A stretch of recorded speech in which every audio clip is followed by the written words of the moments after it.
ప్రక్రియను పురస్కరించుకొని ఎన్యూమరేషన్ ఫారాలు నింపడానికి పెట్టిన కార్యక్రమంలో భాగంగా ఇక్కడ ప్రజలకు ఆ ఫారాలు నింపడానికి సరైన అవగాహన లేక ఇబ్బంది పడుతున్న సందర్భంలో ఆ ఇబ్బందులను ఎలా చేస్తే బాగుంటుంది అనే ఒక సదుద్దేశంతో ఇక్కడికి వచ్చిన మా ముఖ్య నాయకులు వివరిస్తారు.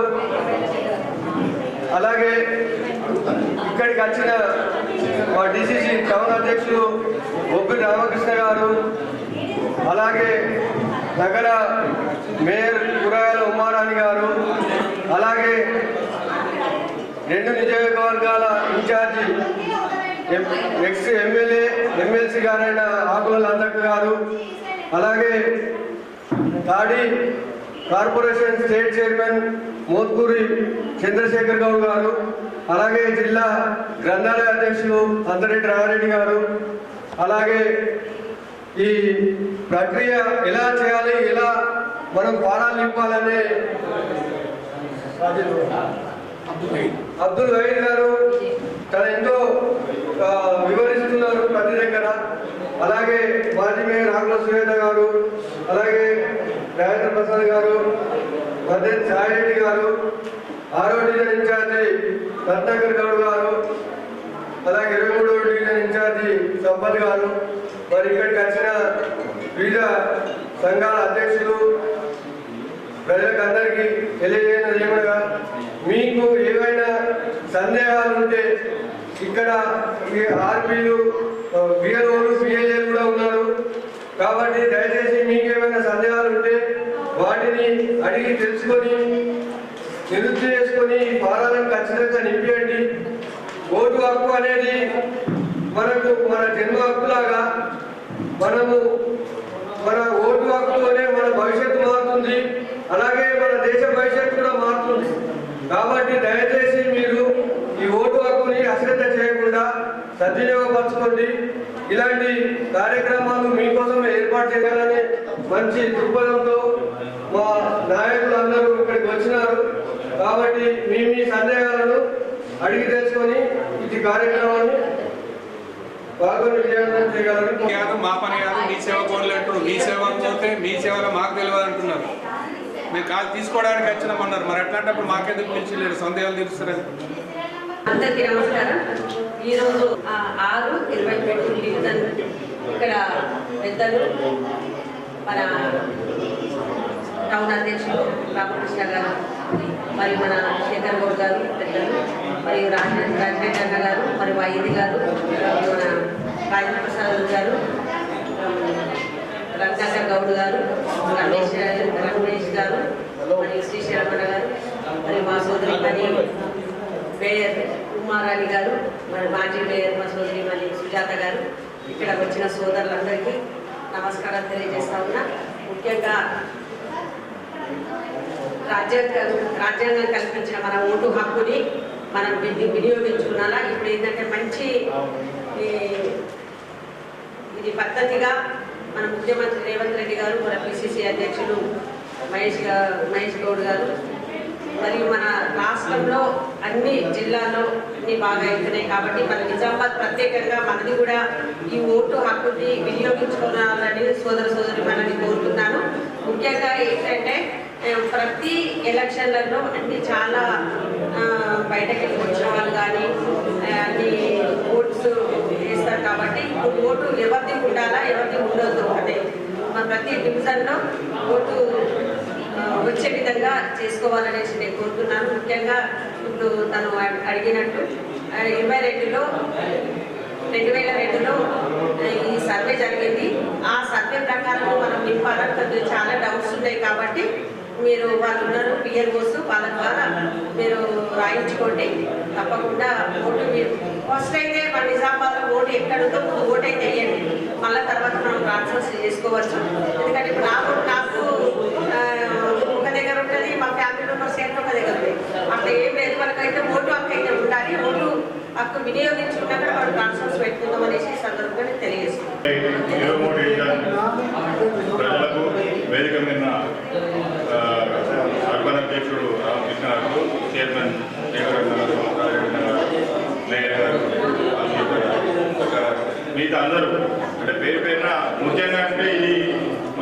రాజకీయ సభ కాదు, ప్రజల కొరకు అవగాహన కొరకు పెట్టిన ఈ హెల్ప్ డెస్క్.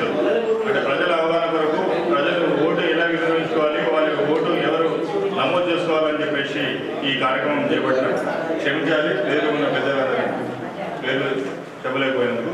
ముఖ్యంగా వైద్య గారు మన కాంగ్రెస్ పార్టీ తను నియమించింది ప్రజల అవగాహన కొరకు. తను ఏ డౌట్స్ ఉన్నా ప్రజలకు ఏ ఎన్యుమరేషన్ ఫామ్స్ ఎలా నింపాలా, ఎక్కడ ఉన్న ఓటు ఎక్కడ ట్రాన్స్ఫర్ చేసుకోవాలా, ఇవన్నీ డౌట్స్ అన్ని క్లియర్ చేయడానికి మన కాంగ్రెస్ పార్టీ వైద్య గారిని నియమించింది. తను చెప్తాడు, మాకన్నా ఎక్కువ తను మాట్లాడితేనే ఈ ప్రోగ్రాం కరెక్ట్ అని చెప్పేసి అనుకుంటా ఉన్నాం.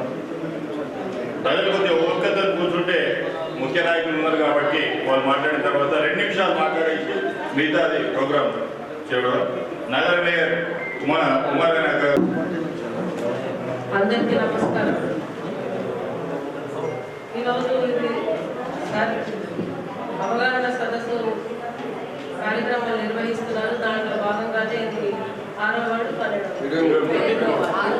వార్డు ఈరోజు జరపడం జరుగుతుంది. దాంట్లో విశేష మన ముఖ్య నాయకులు టౌన్ ప్రెసిడెంట్ గోపి రామకృష్ణ గారు, అలాగే శేఖర్ గారికి, అక్కడే రాజరెడ్డి గారికి, అక్క లలితక్క గారికి, సులతక్క గారికి, మరియు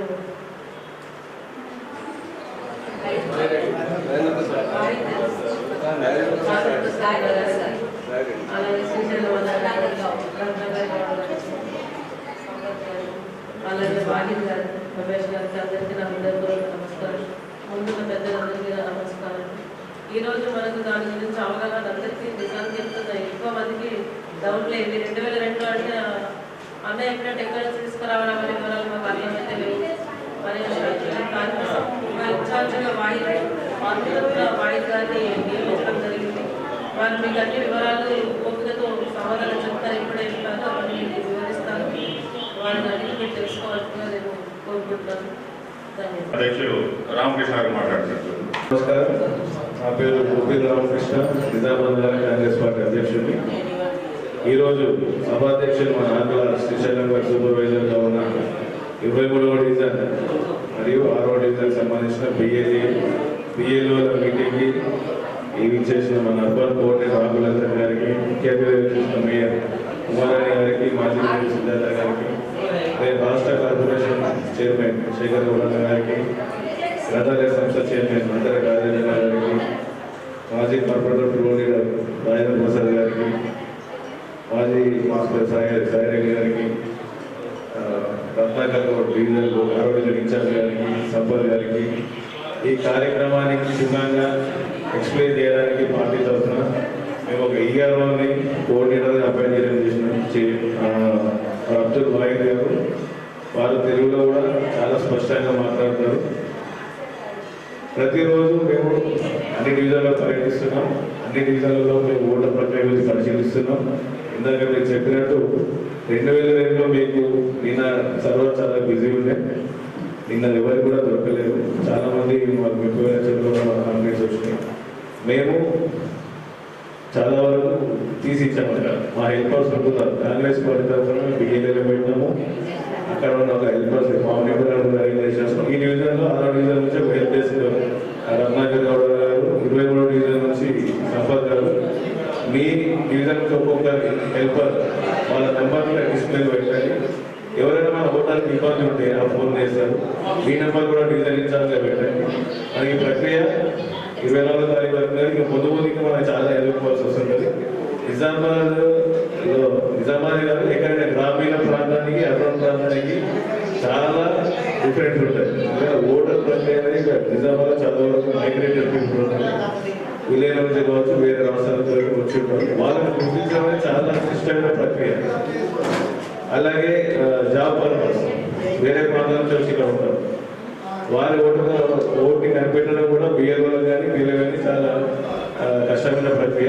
దీంట్లో ఫోన్లు చేస్తున్నప్పుడు ఓటర్స్ కూడా మీరు సహకరించాలి. బిఏలో మా ఇంటికి రావాలా, మా ఇంటికి వస్తే ఇస్తేనే వారి డ్యూటీ అని మనం ఉండిగా పోకుండా మన ఓటర్లను కాపాడుకోవడం కూడా మన పాత్ర ఉండాలి. ఎందుకంటే రాజ్యాంగం మనకు కల్పించిన హక్కు అది. ఆ ఆ ఓటు కాపాడుకునే బాధ్యత మనం కలుగుతుంది కాబట్టి బిఏలు కూడా మనం సహకరించాలి. అలాగే బిఏలు వాళ్ళు ఫోన్ చేసినా మనం స్పందించి కొంచెం దూరమైన పోయి మన ఓటుకు సంబంధించి ఎమ్యునేషన్ ఫామ్ తీసుకొచ్చి సరైన రీతిలో నింపి వారికి సబ్మిట్ చేసి మన ఓటు కాపాడుకోవాలి. లేదు వాళ్ళే 90 కావాలా లేకపోతే కాంప్లైంట్ చేస్తారని మొండి పద్ధతి పోకుండా కాంప్రమైజ్గా మనం వాళ్ళ బాధ కూడా అర్థం చేసుకోవాలి. ఒక్కో బూత్లో కనీసం 1000కి తగ్గకుండా ఓట్లు ఉంటాయి. 1000 నుంచి 1500 ఓటర్స్ ఉంటుంది.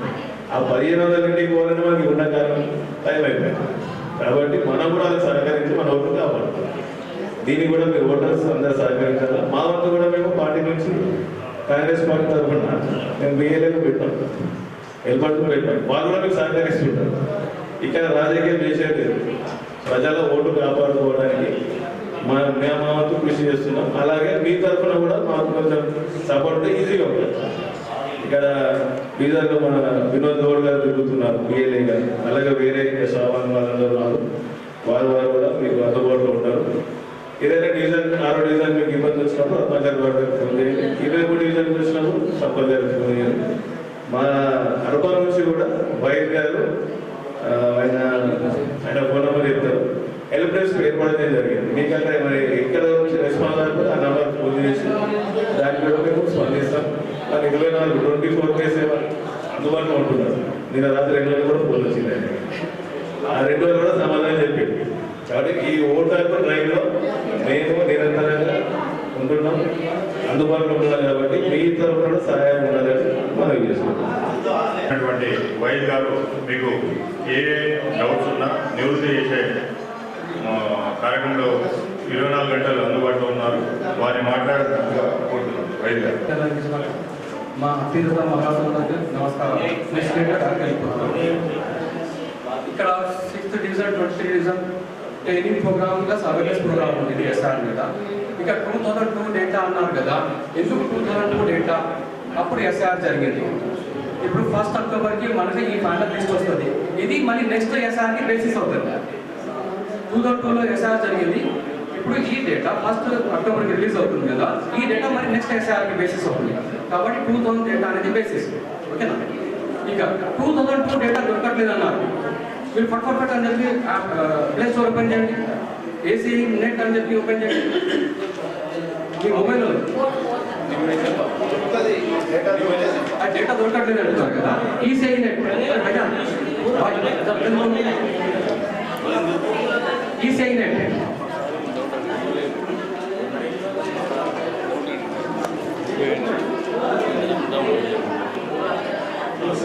డేటా 2002 మీరు తీయలేని పక్షంలో ఆన్లైన్ కూడా తీయచ్చు. మీ సేవలో తీస్తున్నారు, ఆన్లైన్ సెంటర్ కూడా తీస్తున్నారు. సో అక్కడ మనం ఈసీ నెట్ కరెక్ట్ ఓపెన్ చేయగానే అందులో search your data in last SR అని ఉంది. మీ రైట్ సైడ్ టాప్ లో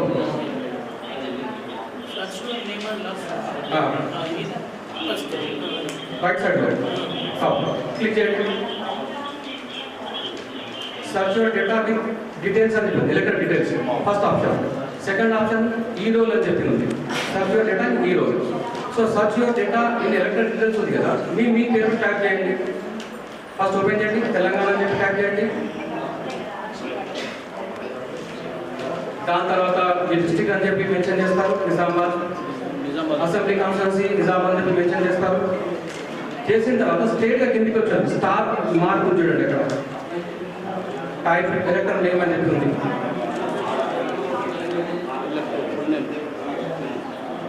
వచ్చేసారా? అక్కడ మీ పేరు టైప్ చేయండి. వినాయక్ నగర్ 4 వచ్చినాయి. అది మమ్మల్ని చూడకండి, కేవలం Telangana, Nizamabad district, assembly constituency Nizamabad. దాని తర్వాత ఎలక్టర్ పేరు దగ్గర వచ్చాయండి, ఎలక్టర్ నేమ్ అని చెప్పి చూడండి. ఎలక్టర్ నేమ్ 2002 అది ఏంది, ఇది అస్సలేదు కదా. పోలింగ్ స్టేషన్ నంబర్ అడుగుతుంది. అది నేను అదే అంటున్నాను, అవన్నీ వదిలేయండి. ఫస్ట్ తెలంగాణ సెలెక్ట్ చేయండి, స్టేట్ డిస్ట్రిక్ట్ నిజామాబాద్ సెలెక్ట్ చేశారా, అసెంబ్లీ కాన్స్టిట్యున్సీ నిజామాబాద్ సెలెక్ట్ చేశారా, అవన్నీ వదిలేయండి. డైరెక్ట్గా పేరు దగ్గర వచ్చేసారు, ఎలక్టర్ నేమ్ దగ్గర. అస్సలేదు ఎందుకండి ఎంత స్లో చేయండి.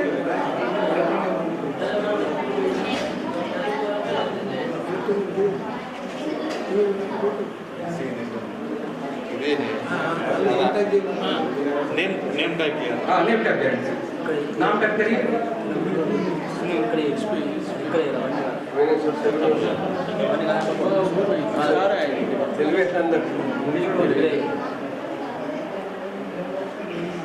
చేశారా మనం అయితే ఇరాలో ఉన్నాం చేశాం స్టేట్గా సెర్చ్ అని కొట్టండి కిందికి రండి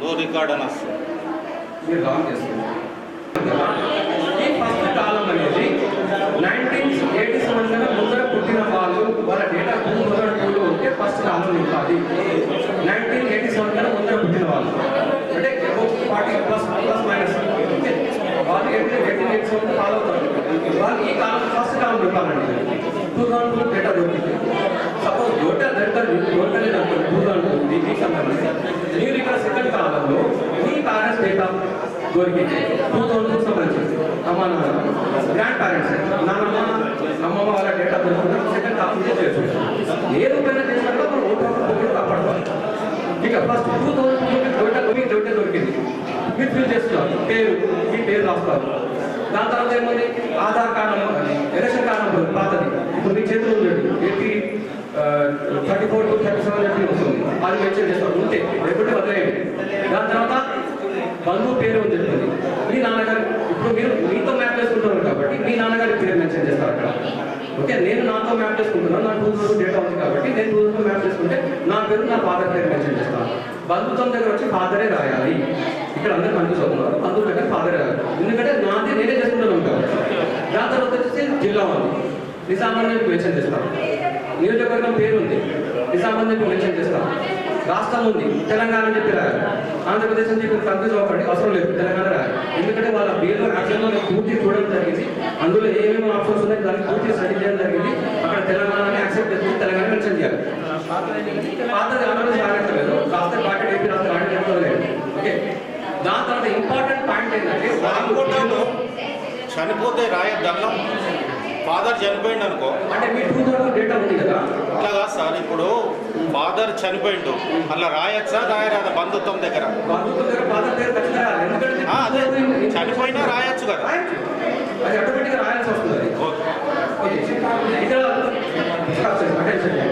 నియోజకవర్గం సంఖ్య పేరు ఉంది ఇది ఇంపార్టెంట్ అండి బిఎల్ఓ యాప్లో ఈ టైప్ చేస్తే వాళ్ళ డేటా తొందరగా క్యాచ్ అవుతుంది మనం ఏం రాస్తాం నిజామాబాద్ అంటే 237 అని చెప్పి రాస్తాం ఇప్పుడు సపోజ్ ఇది 147 ఉంది అనుకోండి పార్ట్ నెంబర్ భాగం సంఖ్య ఉంటుంది భాగం సంఖ్య అంటే వస్తే పిఎస్ పోలీస్ స్టేషన్ నెంబర్ మీరు ఏదైనా పీడిఎఫ్ తీసుకొస్తున్నారు 2000 డేటాలో అందులో టాప్ సైడ్ పిఎస్ నెంబర్ ఉంటుంది అది మెన్షన్ చేస్తారు ఎగ్జాంపుల్ 147 ఉందండి భాగం సంఖ్య పార్ట్ నేమ్ దాని తర్వాత క్రమ సంఖ్య నా పేరు సీరియల్ గా 500 నెంబర్ ఉంది 500 నెంబర్ మెన్షన్ చేస్తారు ఇది చాలా ఇంపార్టెంట్ ఒకవేళ పేరులో అటు ఇటు కొద్దిగా ఇది మార్పు జరిగినా ఇబ్బంది లేదు కానీ ఇది 237 నిజామాబాద్ అని చెప్పి భాగం సంఖ్య 147 బూత్ నెంబర్ ఉంటుంది అది మెన్షన్ చేయండి మీ సీరియల్ నెంబర్ మెన్షన్ చేయండి సో వాళ్ళు టైప్ చేస్తున్నది ఏం తెలుసా తెలంగాణ అని చెప్పి టైప్ చేస్తున్నారు వాళ్ళు యాప్లో నిజామాబాద్ అని తీసుకుంటున్నారు కాన్స్టెన్సీ నిజామాబాద్ అని తీసుకుంటున్నారు డైరెక్ట్ 237 నిజామాబాద్ కాన్స్టెన్సీ నెంబర్ భాగం సంఖ్య క్రమ సంఖ్య దగ్గర వచ్చేస్తున్నారు సో డేటా ఫెచ్ అవుతుంది వాళ్ళు సో కాబట్టి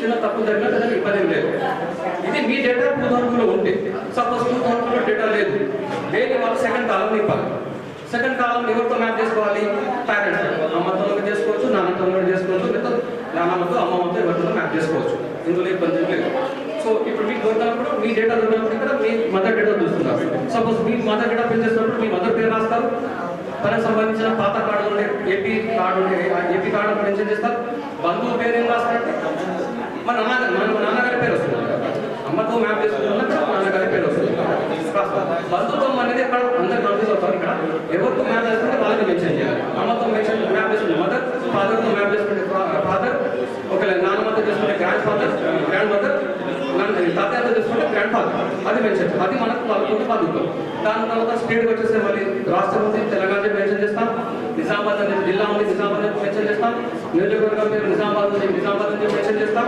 మళ్ళీ వచ్చేసరికి కింద పార్ట్ ఉంది ఇది ఇంపార్టెంట్ నిజామాబాద్ అనేది 237 మెన్షన్ చేస్తాం భాగం సంఖ్య అంటే 147 అనుకున్నాం కదా 147 మెన్షన్ చేస్తాం మన పేరు సీరియల్ నెంబర్ 500 మెన్షన్ చేస్తాం ఇది ఇంపార్టెంట్ ఒకవేళ మహారాష్ట్ర వాళ్ళు ఉన్నా కూడా ఇది దేశం మొత్తం నుంచి డేటా ఎవరిదైనా తీయచ్చు. జమ్మూ కాశ్మీర్ ఉన్నా కూడా ఫాదర్ జమ్మూ కాశ్మీర్ పుట్టిన వాళ్ళు కూడా మన జమ్మూ కాశ్మీర్ డేటా ఇక్కడ చేయొచ్చు. మన యాప్లో ప్రతి స్టేట్ డేటా ఫిల్టర్ చేయొచ్చు మనం. దాని ప్రకారం మహారాష్ట్ర వాళ్ళు ఉన్నారు, డిస్ట్రిక్ట్ నాందేడ్ ఉంది, నాందేడ్ మెన్షన్ చేస్తారు. ఫర్ ఎగ్జాంపుల్ ఎగ్జాంపుల్ బిలోలి వాళ్ళ కాన్స్టిట్యూన్సీ బిలోలి అని చెప్పి మెన్షన్ చేస్తారు. ఈ డేటా ఫిల్ చేయొచ్చు. ఇవి రెండు అయిపోయిన తర్వాత మూడో కాలం మనకు లేటెస్ట్ ఇన్ఫర్మేషన్ సంబంధించి కరెంట్ డేటా. ఇప్పుడు మీ డేటా బర్త్ ఉంది, మీ డేటా బర్త్ మెన్షన్ చేస్తారు. దాని తర్వాత ఆధార్ నెంబర్ ఉంది, ఆధార్ నెంబర్ మెన్షన్ చేయండి, లేకపోతే వదలేదు. మెన్షన్ చేస్తే మేలే అవుతుంది. మొబైల్ నెంబర్ ఉంది, మెన్షన్ చేస్తారు. మీ కార్డు ప్రకారం మీ నాన్నగారి కార్డు మెన్షన్ చేయాలి. మీ లేటెస్ట్ కార్డు ప్రకారం మీ చేతిలో ఐఎస్ఎల్ కార్డు ఉంది, దాని ప్రకారం మీ నాన్నగారికి మెన్షన్ చేయాలి. దాని తర్వాత వాళ్ళ ఐఎస్ఎల్ నెంబర్ రాస్తుంది, వాళ్ళ ఎలక్షన్ కార్డు నెంబర్. దాని తర్వాత తల్లి పేరు ఉంది, ఎలక్షన్ కార్డు ప్రకారం మెన్షన్ చేయాలండి. మన తల్లి పేరు ఎలక్షన్ కార్డు ప్రకారం మెన్షన్ చేయాలి. దాని కింద మన తల్లి కార్డు నెంబర్ మెన్షన్ చేస్తాం. మనం మ్యారీడ్ అయితే మన జీవిత భాగస్వామి అని చెప్పి ఆప్షన్ ఉంది. ఇక్కడ కిందకి వచ్చిన తర్వాత అక్కడ మనం వైఫ్ ఉంటే వైఫ్ మెన్షన్ చేసి వాళ్ళ ఎలక్షన్ కార్డు నెంబర్ మెన్షన్ చేస్తాం. వాళ్ళ యాప్లో ఏముందంటే నంబర్లు కొందరు నేను రాత్రి చూసాను, నేను జియో యాప్లో ఆన్లైన్ చేసుకున్న వాళ్ళు election card number wrong type చేశారు. అది సిస్టమ్ యాక్సెప్ట్ చేయట్లేదు. కాబట్టి మీరు లేటెస్ట్ కనుక్కోండి. ఫస్ట్ వాళ్ళు ఆన్లైన్ చేసుకుంటున్న వాళ్ళు ఫిల్టర్ చేస్తే అది కార్డ్ వ్యాలిడ్ ఉందా లేదా అంటే తెలుస్తుంది. అక్కడ ఏముంటుందంటే ఇప్పుడు మనం వ్యాలిడ్ చేస్తుంది, వ్యాలిడ్ చేయగానే మన నాన్నగారి పేరు ఆటోమేటిక్గా వచ్చేస్తుంది. మనమైనా స్పెల్లింగ్ మిస్టేక్ రాష్ట్రంలో అది ఐఎస్ఎల్ నెంబర్ ప్రెస్ చేయగానే నా నేమ్ డైరెక్ట్గా టచ్ అవుతుంది. ఇది ఆఫ్లైన్ ప్రాసెస్. ఆన్లైన్లో చేసుకోవడం కూడా వీలు ఉంది. ఆన్లైన్ కండిషన్ ఏంటంటే ఆధార్ కార్డ్ ఇన్ఫర్మేషన్ మీ ఎలక్షన్ కార్డ్ ఇన్ఫర్మేషన్ టాలీ కావాలి, అప్పుడే చేసుకోగలుగుతాం. ఒక చిన్న క్యారెక్టర్ మిస్టేక్ ఉన్నా కూడా ఇప్పుడు గోపీలో డబుల్ బి ఉంటుంది, ఒక బి అగ్రీ కన్నా కూడా మనం మ్యాపింగ్ చేసుకోవాలి, అంటే ఆన్లైన్ చేసుకోలేదు. కాబట్టి Aadhaar data election card data Tally అయితే ఆన్లైన్ కూడా చేసుకోండి. ఆన్లైన్లో చేసిన తర్వాత ఫిజికల్ ఫామ్ కూడా మాన్యువల్ ఫామ్ కూడా సబ్మిట్ చేయండి. నేను కారణం ఏంటంటే నేను ఆన్లైన్ అప్లికేషన్ చూశాను, అందులో వాళ్ళు రాంగ్ రాశారు, ఆధార్ కార్డ్ నెంబర్ రాంగ్ ఉండేది. సో ఆ డేటా యాక్సెప్ట్ చేయాలి. నేను ఆధార్ కార్డ్ నెంబర్ డిలీట్ చేయాల్సి వచ్చింది. నా డీలర్కి సజెస్ట్ చేసినప్పుడు అది ఆధార్ కార్డ్ నెంబర్ డిలీట్ చేయాల్సి వచ్చింది. అది జాగ్రత్త చూసుకోండి. ఇది ఫామ్ నింపే వ్యవహారం, ఇది రాకెట్ సైన్స్ కాదండి. మనం చేయగలిగితే ఈజీ వ్యవహారం. ఎక్కడ ఇబ్బంది అవుతుందంటే ఎవరైతే ఫ్రీక్వెంట్గా ఇల్లు మారుతుంటారో, మన గిరాకులు కూడా సంవత్సరం కోసం మారుతున్నారు, వాళ్ళ డేటా దొరకడం కష్టం అవుతుంది. కానీ సొంత ఇంట్లో ఉన్న వాళ్ళ డేటా దొరకడం ఇబ్బంది ఏమీ లేదు. కాస్త కాన్సన్ట్రేషన్ జరిగితే డేటా మొత్తం దొరుకుతుంది. డేటా లేని పక్షంలో అమ్మ నాన్నల డేటా ఉండాలి చూస్తున్నాం. అమ్మ నాన్నల డేటా కూడా లేని పక్షంలో మనం చూస్తాం గ్రాండ్ పేరెంట్స్ డేటా చూస్తాం. వాళ్ళ డేటా లేని పక్షంలో కాస్త గమనించండి పాయింట్. ఎవరి డేటా ఉందో దొరకలేదు, ఎవరు దొరకలేదు, మీకు దొరకలేదు. ఈ కాలం నింపాలి. ఈ ఫోర్త్ పార్ట్ ఉంది కదా, థర్డ్ కాలం మొత్తం నింపాలి. లేటెస్ట్ ఇన్ఫర్మేషన్ నింపాలి. ఇక్కడ నోటీసెస్ వస్తాయి. 2002 డేటా లేని పక్షంలో మనం ఈ ఫోర్త్ కాలం లేటెస్ట్ ఇన్ఫర్మేషన్ నింపుతున్నాం కదా, ఇక్కడ నోటీసెస్ వస్తాయి. నోటీసెస్కి 12 డాక్యుమెంట్స్ ఉన్నాయి.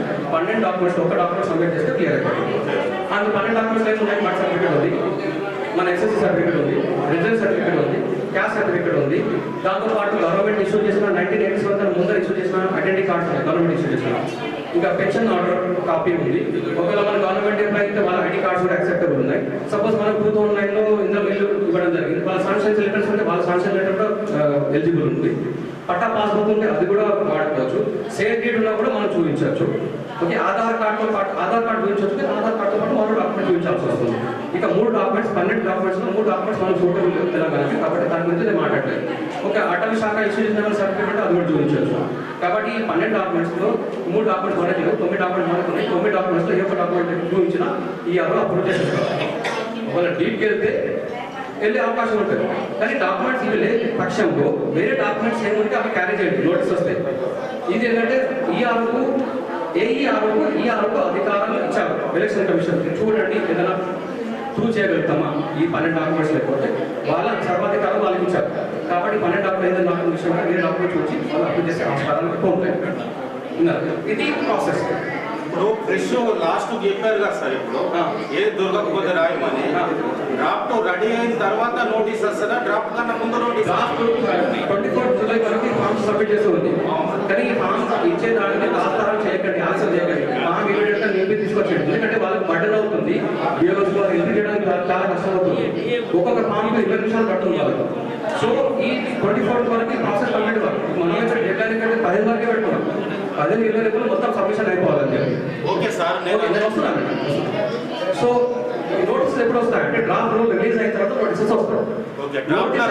అప్పుడు మీకు ఏం డాక్యుమెంట్ సబ్మిట్ చేయాల్సిన అవసరం లేదు. 1 ఆగస్ట్ నుంచి 30 సెప్టెంబర్ వరకు నోటీసెస్ రావడం, దానికి మీరు అప్లికేషన్స్ వాళ్ళు మీరు రేస్ చేయడం, మీరు క్లెయిమ్స్ రేస్ చేయడం, మీరు డాక్యుమెంట్స్ సబ్మిట్ చేయడం, ఈ ప్రాసెస్ మొత్తం ఈ 2 మాసాల్లో జరుగుతుంది. ఈ 2 మాసాల్లో జరిగిన తర్వాత 1 అక్టోబర్కి ఫైనల్ డేటా రిలీజ్ అవుతుంది. మరి ఇంత కష్టం నోటీసుల మీద ఇష్యూ చేసిన బదులు నిన్న ఎలక్షన్ కమిషన్ ప్రెస్ మీట్ పెట్టి సుదర్శన్ రెడ్డి గారు చెప్పారు కదా, మీరు మళ్ళీ ఫ్రెష్ అప్లై చేసుకోవాలంటే ఫామ్ 6లో చేసుకోమని. ఇప్పుడు అట్లా కాదన్నా, ఇప్పుడు మనం ఇస్తాం, వాళ్ళు మ్యాచ్ అయితే లేదు, స్కాన్ అయితే లేదని కొన్ని ఫీడ్ చేసారు, కొన్ని పక్కకు పడేసారు. వాళ్ళు మళ్ళీ మనకి ఎప్పుడు ఫోన్ చేయాలి, ఇప్పుడు ఇవ్వాలి. తర్వాత ప్రాసెస్ నడుస్తుంది. మొదలు మాత్రం అప్లికేషన్ మాత్రం కంపల్సరీ ఫామ్ ఇవ్వాలి, ఏదన్నా రకంగా ఇవ్వాలి. అప్పు కానీ ఒప్పు కానీ ఇచ్చేసారు. అది ఫామ్ ని రిసీవ్ చేసుకున్నారు కాబట్టి తిరిగి అది రిటర్న్ గా ఫిల్ చేసుకోవాలి. ఓకే, ఏమైనా ఇష్యూస్ ఉంటే మరి ఫామ్ 6 కూడా ఫిల్ చేసుకోవచ్చు. దాంతో పాటు అవన్నీ ప్రాసెస్ ఉన్నాయండి. ఈ 1 ఆగస్ట్ తర్వాత 24 లోపల మాత్రం ఫామ్ ఏ రకంగా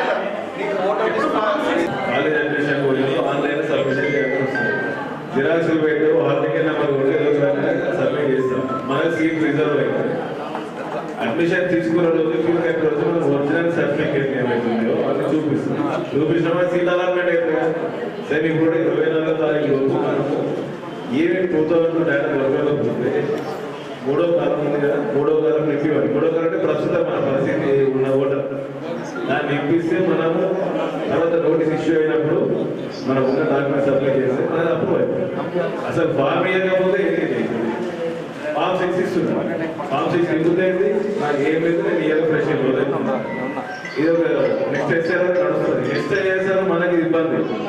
సరే 50-60 అయిన తర్వాత వాళ్ళకి 20 years తర్వాత చూసుకుంటే యంగ్స్టర్స్ ఇప్పుడు 25-30 ఏళ్ళ తర్వాత ఉన్న ఓటర్స్ ఉంటారు, వాళ్ళకి అప్పటికి ఇబ్బంది అవుతుంది.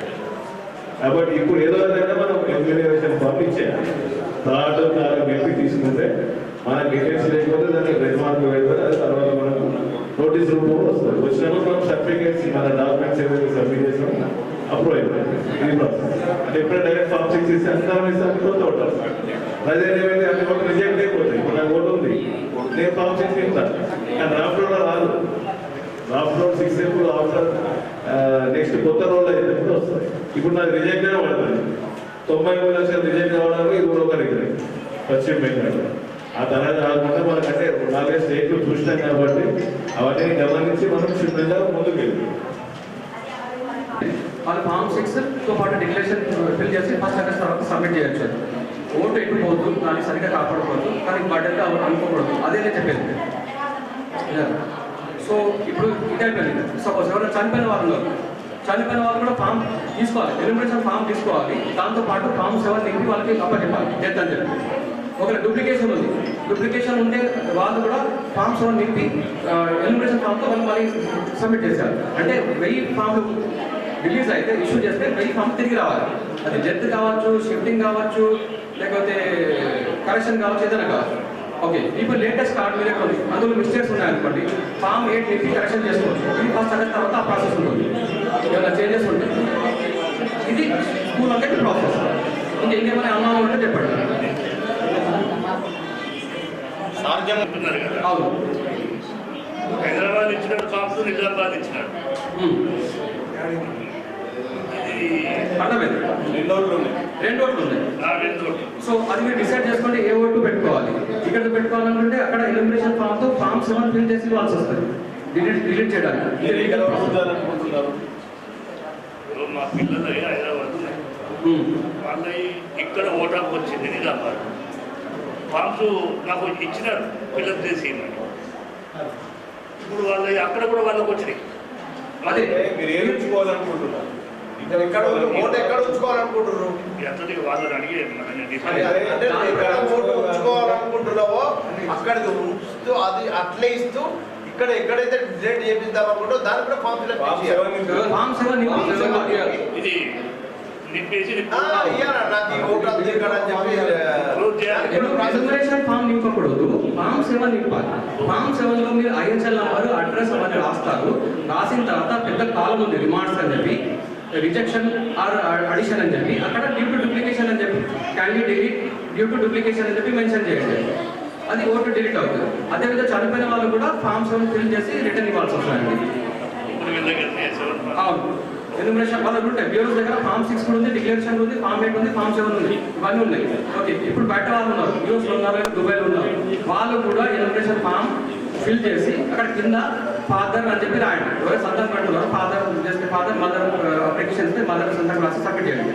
ఇప్పుడు వాళ్ళు ఫిల్ చేయాలంటే ఫామ్ 6 ఏ ఫిల్ చేయాలని చాలా పెద్ద ప్రాసెస్ ఉంటుంది. అందులో పోకుండా వాళ్ళ కార్డు ఉంటే ఎన్యూమరేషన్ ఫామ్ ఫిల్ చేసి కింద మదర్ ఫాదర్ ఎవరైతే సబ్మిట్ చేసుకొని వాళ్ళ పేరు రాయండి. అది కూడా క్లియర్ అయిపోతుంది. ఇంకేమైనా అనుమానం ఉన్నాయండి? అది ఏ యాంగిల్లో కొట్టిన రావట్లయితే మల్టిపుల్గా సెట్ చేయండి. అది కూడా రాకపోతే మీకు 2000 డేటా లేనట్టు. అది మెన్షన్ చేయగలరు. మీ తెలియదు కాబట్టి మరి మీ తల్లిదండ్రులు వెతకండి. వాళ్ళది కూడా లేకపోతే మీ గ్రాండ్ పేరెంట్స్ వెతకండి. వాళ్ళది లేకపోతే ఫోర్త్ కాలం అయిన థర్డ్ కాలం అయిన ముందు ఆ లేటెస్ట్ ఇన్ఫర్మేషన్ అని చెప్పండి. ఇప్పుడు సార్ 2002 కన్నా ముందు ఓటు అంటున్నారు కదా పేరెంట్స్ది. ఇప్పుడు నా సర్నేమ్ పడిగేలా అని ఉన్నది. మా పాలనలో ఎవరిది ఉన్నా దాన్ని బేస్ చేసుకునొచ్చా? కేవలం మ్యాపింగ్ అనే ఎన్యూమరేషన్ ఫామ్ నింపేది. మా బాబాయ్ వాళ్ళు ఉన్నారు, మా బాబాయ్ పిల్లలు ఉన్నారు, 2002 ఓటు వాళ్ళ బేస్ చేసి మ్యాప్ చేసుకునొచ్చా? కాదు, పాసిబుల్ కాదు. పాసిబుల్ అయితే నాకు నేను నా తల్లిదండ్రులతో నా తాత అమ్మమ్మ నాన్న వాళ్ళతో నేను చేయొచ్చు. అట్లా రాదు. సర్నేమ్ చిన్నమ్మతో మా అమ్మాయి వాళ్ళతో వీళ్ళతో ఇంటి పేరు సేమ్ ఉంటుంది కదా. అది కాదు. అందులో 2002 లిస్ట్ లో చాలా తప్పులు ఉన్నాయి. ఇప్పుడు ఇక్కడ 6వ డివిజన్ ఏంటంటే 6, 23వ డివిజన్ల 2002 తర్వాత ఈ 24 సంవత్సరాలల్లో ఇక్కడ 6000 మంది పాపులేషన్ కొత్తగా ఇల్లు నిర్మించుకున్నారు, వేరే వేరే దగ్గరికి వెళ్ళొచ్చు. కాబట్టి ఎక్కడెక్కడనో ఓట్లు ఉండే. ఇప్పుడు ఇక్కడ వచ్చేసరికి ఈసారి అనే ఫామ్లో ఇప్పుడు చూసుకోవాలంటే ఇది మీ సేవ కొనరని ఒక్కోళ్ళు, ఇది నింపితే తప్పు పోతే చెల్లదని ఒక్కోళ్ళు, ఇవన్నీ చెప్తున్నారు. కాబట్టి ఇక్కడ ఉండి ఫామ్ ఎవరన్నా నింపించినాకో అది కరెక్ట్ అనేది ఇచ్చేస్తారు. ఇక డౌట్ అనేది ఉండదు. ఇక అది తప్ప గొప్ప తర్వాత విషయం. మీరు ఉన్నోళ్ళు నింపించినారనుకో ఏడ నింపించేసినామని చెప్తారు. ప్రజలకు కూడా బాధ్యత అందరికీ బాధ్యత మనం ఇచ్చారు ఏడ మనకి ఏడ టైం రమేష్ ఫామ్ రాలేదా? అయిపోయింది.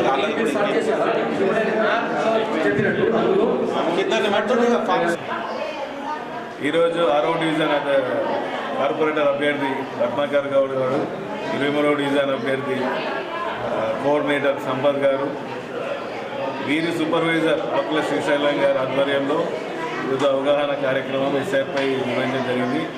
ఈ కార్యక్రమంలో నగర మేయర్ ఉమారాణి గారు, ఆకులలిత గారు, చంద్రశేఖర్ గౌడ్ గారు, అద్దరి రాజారెడ్డి గారు, రాజప్రసాద్ గారు, వైస్ ప్రెసిడెంట్ విజయపాల్ గారు, మాజీ మేయర్ ఆకుల సుజాత గారు, వీరితో పాటు డివిజన్ ఇన్ఛార్జీలు, బిఎల్ఏలు, బిఎల్ఓలు అందరూ పాల్గొని ఇక్కడికి వచ్చిన ప్రజానీకానికి వారి ఓటు హక్కుపై ఉన్న ఓటు గురించి ఉన్న సమస్యలపై వారి సందేహాలను నివృత్తం చేసే విధంగా మేము ఇక్కడ ఒక అవగాహన కార్యక్రమం ఏర్పాటు చేయడం జరిగింది. ఈ కార్యక్రమం అర్బన్ కోఆర్డినేటర్ వాయిద్ గారు తన ప్రసంగంలో చాలా చక్కగా వివరణ ఇవ్వడం జరిగింది. అలాగే పబ్లిక్ నుంచి వచ్చే వారి సందేహాలను మేము ఎప్పటికప్పటికి నివృత్తం చేస్తూ ఇక్కడ రత్నాకర్ గౌడ్ గారు కానీ అలాగే సంపత్ గారు కానీ వాళ్ళు చెప్పే విషయం ఏంటంటే ఇక్కడ మేము హెల్ప్ డెస్క్ ఏర్పాటు చేస్తున్నాము, వారి తరఫున ప్రజలకు ఎటువంటి ఇబ్బంది కాకుండా చూసుకుంటాము. అదేవిధంగా బిఏలను కూడా ఇక్కడ అపాయింట్ చేసి ఉన్న వారిని డైలీ ఇక్కడ ఉంచుతున్నాం. కాబట్టి ఇక్కడ మైగ్రేటెడ్ పబ్లిక్ ఎక్కువ వలసవాదులు ఎక్కువ ఉన్నారు. కాబట్టి కొత్త ఏరియా నిజామాబాద్ కొత్త పెరుగుతున్న ప్రాంతంలో చుట్టుపక్కల గ్రామాల నుంచి కావచ్చు, వేరే ప్రాంతాల నుంచి కావచ్చు, ఇంకో రాష్ట్రం నుంచి కావచ్చు, వారి వ్యాపకం కొరకు ఇక్కడికి వచ్చి స్థిర నివాసం ఏర్పాటు చేసుకున్నాం. కాబట్టి ఇలాంటి ప్రాంతాలలో మనం కొంచెం ఓటర్ని ఐడెంటిఫై చేయడం చాలా క్లిష్టమైన పరిస్థితిలో ఉన్న సందర్భంలో కాంగ్రెస్ పార్టీ తరఫున ఇనిషియేట్ తీసుకొని అలాంటి కార్యక్రమం చేయమని ఎంతో సంతోషం. దాదాపు ఇప్పటివరకు 4000 ఓటర్ ఫామ్స్ని ఈ డివిజన్ నుండి ఓటర్స్కి అందజేయడం జరిగింది. ఇంకొక 20% ఉన్నాయి. వాటిని కూడా త్వరలో పూర్తి చేయడం జరుగుతుంది. ఇచ్చిన ఫామ్స్ని కూడా తిరిగి తీసుకోవడానికి వారి తరఫున ఉన్న డిఎల్ఏలను కానీ హెల్పర్స్ కానీ వాలంటీర్స్ని కానీ ఏర్పాటు చేసుకొని ఆ ప్రక్రియ కొనసాగిస్తున్నారు. కాంగ్రెస్ పార్టీ తరఫున కూడా మేము 24 గంటలు అందుబాటులో ఉండే విధంగా ఒక హెల్ప్ డెస్క్ ఏర్పాటు చేయడం జరిగింది. మీరు సమస్య ఏమైనా ఉంటే కనుక ఆ నంబర్ కాల్ చేయొచ్చు. మేము మీ సమస్యని నివృత్తం చేసే పనిలో ఉన్నాం కాబట్టి మీ ఓటు హక్కు కాపాడుకోవాలని విజ్ఞప్తి చేస్తున్నాను. ఎందుకంటే రాజ్యాంగం కల్పించిన మన హక్కుని కాపాడుకోవాల్సిన బాధ్యత మనపై ఉంది కాబట్టి ప్రతి ఒక్కరు ఎవరి ఓటు హక్కు వాళ్ళు కాపాడుకోవాలని విజ్ఞప్తి చేస్తున్నాను. బిఏలోనే 90కి రావాలి. బిఏలోల పని అది కాబట్టి వారు వచ్చి నా ఓటు హక్కు నాకు ఇస్తేనే నేను పనిచేస్తాను, లేకపోతే లేదనే విధంగా కాకుండా మనం కూడా బాధ్యత తీసుకొని కొన్ని ప్రాంతాల్లో దూరం ఉన్నప్పటికీ మనం వచ్చి ఆ బిఏలోని కాంటాక్ట్ అయ్యి మన ఓటు హక్కు మనం చేసుకుంటే చాలా సంతోషం. మీ ఓటు హక్కు కాపాడుకున్న వారు అవుతారు కాబట్టి ఎవరి బాధ్యత ఇది ఎవరు పర్సనల్గా బాధ్యత తీసుకోవాలి, ఎవరితో కాదు ఇది మన బాధ్యత అనుకోవాలి. కాబట్టి మీ అందరి విజ్ఞప్తి, మీ ఓటు హక్కు మీరు కాపాడాలి.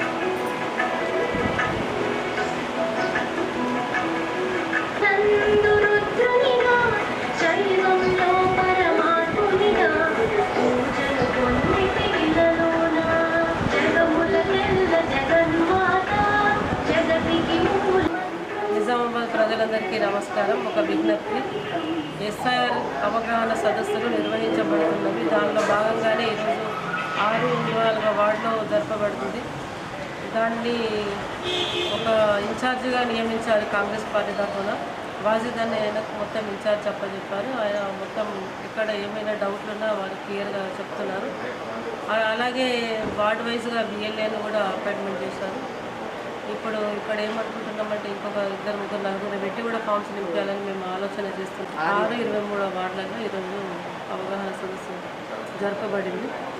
దాంట్లో వాజిద్ గారు వీళ్ళకున్న డౌట్లన్నీ క్లియర్ చేశారు. అలాగే అన్ని వార్డు వైజ్ మొత్తం కంప్లీట్గా చేస్తాము. అలాగే వార్డులలో కూడా ఒక 4 మెంబర్ని ఇన్ఛార్జ్గా పెట్టి వాళ్ళతోనే ఫామ్ నింపించాలని ఆలోచన ఈరోజు చేస్తున్నాము.